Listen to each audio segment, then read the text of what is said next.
అందరికీ నమస్కారం. భోగి మంటల వెనుక కథ ఏమిటంటే, మనలో చాలామందికి భోగి మంటలు ఎందుకు వేస్తారో తెలియదు. ఎప్పటి నుంచో వస్తున్న ఆచారం కాబట్టి పాత వస్తువులు చెత్త చెదారం వేసి వీధుల్లో మంటలు పెడతారు. కానీ పురాణం ప్రకారం భోగి మంటల వెనుక ఒక కథ ఉంది. అదేమిటంటే, పూర్వం రురువు అనే రాక్షసుడు ఉండేవాడట. ఆ రాక్షసుడు బ్రహ్మదేవుడి గురించి కఠోర తపస్సు చేయగా బ్రహ్మదేవుడు కరుణించి ప్రత్యక్షమయ్యాడట. ప్రత్యక్షమై నీ కోరిక ఏంటో చెప్పమని రురువు రాక్షసుని అడిగాడట. అప్పుడు ఆ రాక్షసుడు తనకు మరణం లేకుండా వరం ఇవ్వమని బ్రహ్మదేవుణ్ణి అడిగాడట. ఆ కోరికను బ్రహ్మదేవుడు అంగీకరించలేదంట.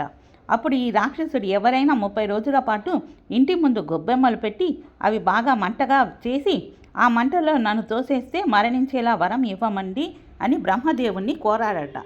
దానికి బ్రహ్మదేవుడు అంగీకరిస్తాడట. అలా రాక్షసుడు మిగిలిన సమయాల్లో మరణించకుండా వరం పొందుతాడట. ఆ వర గర్వంతో దేవతలందరినీ ఎంతో ఇబ్బంది పెట్టేవాడట. ఆ బాధలు భరించలేని దేవతలు అందరూ ఏకమై ధనుర్మాసంలో 30 రోజుల పాటు ఇంటి ముందు గొబ్బెమ్మలు పెట్టి వాటిని బాగా ఎండిన తర్వాత మంట వేసి ఆ మంటలో రురువు రాక్షసుని తోస్తారట.